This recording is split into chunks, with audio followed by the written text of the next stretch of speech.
Hi, I'm Michael Pinson with farmingforprosperity.org. We're on day 10 of our construction project of a micro chicken farm for Jose and his wife and his beautiful children here in Guatemala. We're going to film and show you this tour about 3 hours before we complete because we have a large rainstorm coming across the mountains. So as we go on the tour, we're going to show you what we're going to complete over the next couple of hours here. Come on in. And we've got live chickens running around, so heads up. This whole area right here is the outdoor, the free-range breeding area of our farm. We have an indoor breeding and outdoor breeding. The chickens can decide where they want to go, in or out.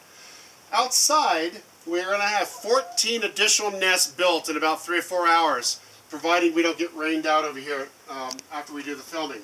These pallets are actually going to be broken down. We're going to chop these pallets down to about 32 inches high and about 36 inches square. We're going to have metal roofs on top of them and make sure they're watertight and waterproof and about this high off the ground. So the hens will be able to nest about this far off the ground, have plenty of air but dry. On this wall here, as well as the far wall there and this wall. So these pallets won't be here another 24 hours. Inside, come on in. We'll have an additional 28 nests for breeding. Again, this is part of our indoor breeding area, and that's our outdoor. The door will stay open so the chickens can come and go freely as they want to. We have a total of 42 breeding nests, and peak production will have approximately 40 to 42 hens with 3 roosters. That will produce approximately 320 new chicks per month by these hens. Those chicks, as they're born, the 1-day-olds will be separated in these ringed areas in here. So they'll kind of grow up in the ring areas here. And as they get a little bit older, we're going to put them into the egg production. At farmingforprosperity.org, our model is about sustainable food and income business models for farming. And to do that, you must have a solid plan for breeding your livestock, taking care of your livestock, and having good, healthy livestock. We have 80 additional nests in here. These 80 nests are for egg laying only, not breeding. This area, with the inside and outside we're about to show you on the free range, will hold approximately 150 to 170 hens. No roosters over here. And all they do is lay eggs 24 hours a day, 7 days a week. At peak production, with those amount of hens, we will produce 3,200 fresh eggs per month. Jose will have plenty of protein and food for his family and be able to sell the additional eggs and the additional chickens for income for his farm.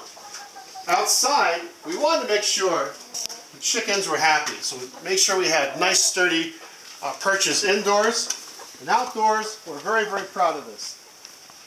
If you look at the photos and the videos that we had when we first started on day 1, this backyard area looked like this property next door.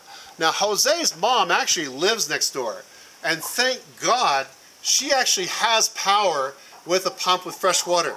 So we're able to get fresh water from Jose's mom's house over here for the chickens, and we ran an extension cord from her house over here so we could have power for the saws to build this so quickly versus by hand. Jose has no running water in his home. He has no electricity in his home outside of an extension cord. This backyard over here, it was this area. We cleaned all this out. Got all the garbage out of the backyard, all the overgrowth, put in lots and lots of perches. So when you have 150 hens laying eggs, you want to make sure that they are not crowded too much. You know, in farming, you always want to make sure the livestock is healthy and very happy, because that's when they're more productive. Initially, we decided to end the outdoor area about right here, but then we had to change the plan. We ended up with just a tad under 1,700 square feet of chicken farm here. We moved the outdoor area to the property line, and come on, look what we did on the side. We dug all this overgrowth out, so the chickens have got the full run outside. Because again, we have 150 to 170 hens laying eggs. We want to make sure they have lots of room. The guys later on today will shovel this sand back level. The chicken wire is approximately 18 inches underneath the dirt here. With your help and support, Our organization can provide sustainable food and income models just like this for many families in the same village. With your support, we can be here 6 to 8 months of the year on property in Guatemala to make sure that the farming management programs that we're putting into place are working for Jose. We as Americans have a lot to take credit for, where we've got blessings to our left and to our right and right in front of us. In Guatemala, they're not even attending school here. We need to help families like this and educate them on farming models, where not only do we set them up and establish these models, but Jose needs our ongoing support and management help. About once a month we need to be able to come to the property and say, how are you doing? How's the livestock doing? Are you having any problems? You know, when you sell your chickens, you know, are you getting the prices that, you know, we have in our business model? With your financial support, we will have the annual budgets to plan to have full-time on-the-ground operations here. We could put a full-time staff for as little as $50,000 a year budget in Guatemala to help families like this. I'm Michael Pinson for farmingforprosperity.org. This is our very first free-range chicken project for the very first family. And with your help and support, we can do 40 to 50 of these per year and help one family at a time, where their children have the opportunity for a healthier lifestyle, an education, so they will have a brighter opportunity not only for their family, but to help Guatemala become a great country. Thank you.